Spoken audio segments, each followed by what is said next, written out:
हरे कृष्णा निश्चल प्रभु जी। तो निरोध का इस्तेमाल करना संभोग करने के लिए क्या ये पाप है या नहीं?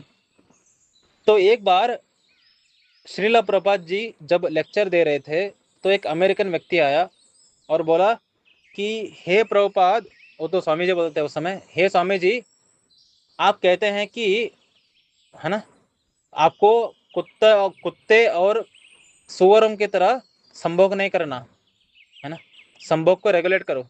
उसने बोला लेकिन संभोग तो नेचुरल है, संभोग तो नैसर्गिक है। जो नैसर्गिक चीज है, जो कि नेचुरल चीज है, उसको आप रोकने के लिए क्यों बोल रहे हैं? तो श्रीला प्रभात जी ने बोला अगर संभोग नेचुरल है तो बच्चा पैदा होना भी नेचुरल है, तो आप ये सब निरोध वगैरह क्यों इस्तेमाल करते हैं? वो व्यक्ति स्पीचलेस हो गया। लेकिन आप अगर इस डिस्कशन को देखें तो प्रभात जी ने निरोध का इस्तेमाल करने को पाप नहीं कहा है। उन्होंने कहा है ये अननेचुरल है, ये अनैसर्गिक है ना। अगर आपको संभोग का आनंद उठाना है देन आपको बच्चे जो पैदा होगा उसका रिस्पॉन्सिबिलिटी भी लेना चाहिए।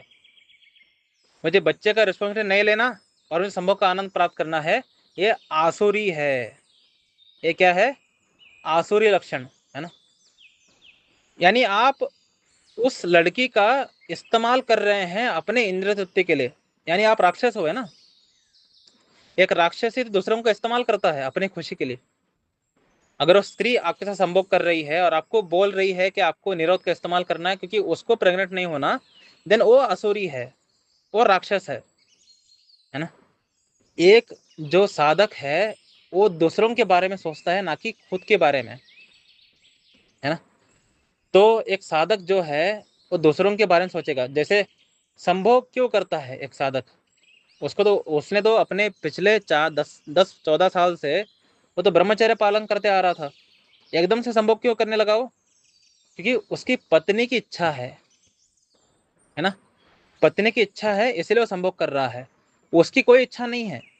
जो साधक सीरियसली ब्रह्मचर्य पालन कर रहा है वो विवाह के बाद भी पत्नी की इच्छा की वजह से संभोग करता है, ना कि खुद के इंद्रियों को संतुष्ट करने के लिए, कि उसको पता है ब्रह्मचर्य की क्या लेवल का पावर है ना। लेकिन जो कमजोर साधक है या इमेच्योर साधक है वो तो ब्रह्मचर्य का पालन ही इसलिए कर रहा है ताकि एक दिन वो संभोग कर सके। तो इसको बोलते हैं तुच्छ ब्रह्मचारी, है ना। इसको क्या बोलते हैं हम? तुच्छ ब्रह्मचारी, जो कि संभोग करने के लिए ब्रह्मचर्य पालन कर रहा है ताकि ब्रह्मचर्य पालन करूंगा इंद्रिया स्ट्रांग होंगे, है ना। इंद्रिया स्ट्रांग होंगे तो संभोग मजा आएगा। जैसे जैसे अगर आप रेगुलरली मास्टरबेशन करो तो आपको मास्टरबेशन का आनंद कम होने लगेगा। अगर आप हर दिन मास्टरबेशन कर रहे हैं आपको हर दिन आनंद कम होने शुरू हो जाएगा, क्योंकि फर्स्ट डे आनंद ज़्यादा आता है क्योंकि आप अनेकों दिनों से नहीं किए थे, उसके बाद आनंद कम होने लगता है।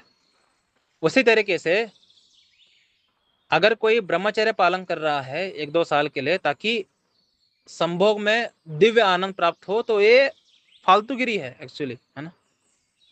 इसको हम असली ब्रह्मचारी नहीं बोलते, ये तो नीच ब्रह्मचारी है ना, फालतू ब्रह्मचारी है। एक असली ब्रह्मचारी वो चाहे गृहस्थ हो या ब्रह्मचारी हो, वो ब्रह्मचर्य पालन करता ही है। वो विवाह के बाद संभोग केवल और केवल पत्नी की संतुष्टि के लिए करता है, और दूसरा कारण क्या है? संतान उत्पन्न करने के लिए, है ना।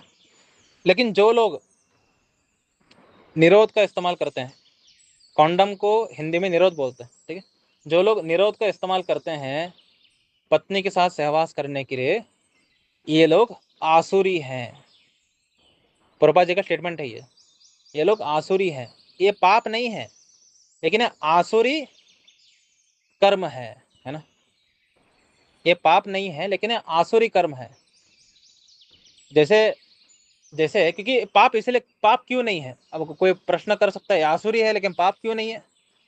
क्योंकि पत्नी भी सहमत है। वो पाप तब होता अगर पति जोर जबरदस्ती करके पत्नी के साथ संभोग कर रहा है निरोध पहन करके, देन हम उसको डेफिनेटली बोलते हैं ये पाप है।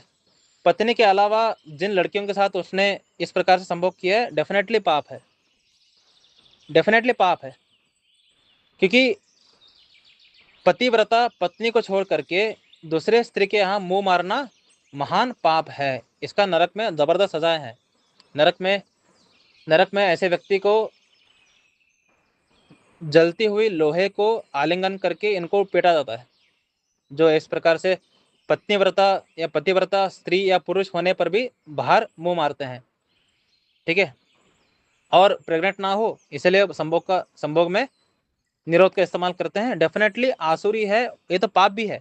लेकिन अगर पत्नी के साथ ही कर रहा है ना, यानी पत्नी जो है पतिव्रता है, पति भी पत्नीव्रता है, दोनों एक दूसरे के अलावा किसी स्त्री या पुरुष के सामने मुंह नहीं मारता है, लेकिन पत्नी के साथ वो निरोध लगा करके अगर संभोग करता है, ये आसुरी कर्म है, क्योंकि आप अननेचुरल काम कर रहे हैं, है ना, आप अननेचुरल काम कर रहे हैं। लेकिन ये पाप नहीं है, क्योंकि इसमें पत्नी की भी सहमति है ना, इसमें पत्नी की सहमति है। लेकिन पत्नी की सहमति नहीं है, लेकिन पत्नी के अंदर कीड़े बहुत भर रहे हैं और पति आकर के पत्नी के साथ ऐसे एक काम कर रहा है, देन ये पाप है, क्योंकि आप स्त्री की इच्छा के विरुद्ध उसके साथ संभोग कर रहे हैं, है ना। सो आप अपने मित्र को ये ऑडियो फॉरवर्ड कर सकते हैं, ताकि उसको पता चले कि निरोध के, है ना, निरोध एक अननेचुरल प्रोसेस है। एक साधक को जो भक्ति कर रहा है उसको कभी इस्तेमाल नहीं करना चाहिए, है ना। लेकिन निश्चल प्रभु, अब मैं आपके दोस्त के पॉइंट ऑफ व्यू से आपको एक्सप्लेन कर रहा हूँ ऑडियो, ठीक है। आपका दोस्त इसको पाप इसलिए नहीं बोल रहा, और उल्टा निरोध ना पहन करके संभोग करने को पाप इसलिए बोल रहा है, क्योंकि जितने भी ये पति पत्नी हैं या बॉयफ्रेंड गर्लफ्रेंड है जो कि निरोध इस्तेमाल किए बिना संभोग करते हैं, ऐसे करने से क्या होगा, पत्नी प्रेग्नेंट होगी, है ना, या गर्लफ्रेंड प्रेग्नेंट होगी, उसके बाद प्रेगनेंसी गिर जाए, इस वजह से जो लड़की है गोलियां खाती है, और अगर लड़की ने गोली नहीं खाई, बच्चा थोड़ा डेवलप हो गया, उस बच्चे को मार देते हैं, तो भ्रूण हत्या का पाप कर रहे हैं ना। इससे अच्छा जो भौतिक व्यक्ति है वो संभोग का इस्तेमाल करने के वक्त निरोध का इस्तेमाल करता, तो पत्नी प्रेग्नेंट नहीं होती और भ्रूण हत्या का पाप नहीं लगता। तो आपका मित्र जो बोल रहा है वो भौतिक लोगों के लिए ठीक है ना, जो भौतिक है उन लोगों के लिए ठीक है बात, क्योंकि जो भौतिक है और बिना निरोध के लगातार संभोग कर रहे हैं और बच्चा पैदा होने पर उसको गिरा रहे हैं, ये मतलब ये तो इससे नीच व्यक्ति कोई नहीं है ना, है ना। इनसे बड़ा महान पापी कोई नहीं है जो कि बच्चे को मार रहे हैं, भ्रूण हत्या कर रहे हैं, है ना। इस जगत का सबसे डेंजरस पाप में से दो है, एक क्या, गौ हत्या, दूसरा भ्रूण हत्या। जो व्यक्ति गौ हत्या भ्रूण हत्या करता है उसको तो नरकों में अनेकों वर्षों तक रहना पड़ता है। तो सोचिए, जो भौतिक व्यक्ति है अगर वो निरोध का इस्तेमाल ना करे और प्रेग्नेंट होने पर पत्नी या गर्लफ्रेंड उसको गिरा दे, देन भ्रूण हत्या का पाप लग करके ये तो महान नरक जाएंगे। इससे अच्छा आसुरी कर्म है कि दोनों सहमत है, पति पत्नी या गर्लफ्रेंड बॉयफ्रेंड दोनों सहमत है, आसुरी कर्म है, एब्सोल्युटली नॉनसेंस है ना। मतलब एक व्यक्ति का पूरा जीवन संभोग में जा रहा है, इससे लो क्लास बात क्या है ना। आसुरी कर्म है लेकिन पाप नहीं है। तो आपका मित्र जो बोल रहा है आप उसको समझने की कोशिश करो, आपका मित्र जो बोल रहा है उसको समझने की कोशिश करो कि बिना निरोध के संभोग करना पाप कैसे है। लेकिन आपके मित्र को भी ये एक्सप्लेन करिए, ये ऑडियो अगर आप फॉरवर्ड कर रहे हैं वो समझ जाएगा कि निरोध इस्तेमाल करना आसुरी है। मतलब तुमको कृष्ण ने अनेकों जन्मों के बाद कृष्ण भक्ति दिया और आप उसको संभोग में लगा रहे हैं, है ना, भक्ति करना छोड़ करके। मतलब आपसे महान नालायक व्यक्ति कौन है ना। इस वजह से वो आसुरी है, ठीक है, इस कॉन्टेक्स्ट से। तो मैंने आपके दोनों के ही पॉइंट ऑफ व्यू को एक्सप्लेन किया है और ट्रुथ क्या है मैंने आपको बताया है, ठीक है, समझ आ रही है, ठीक है। हरे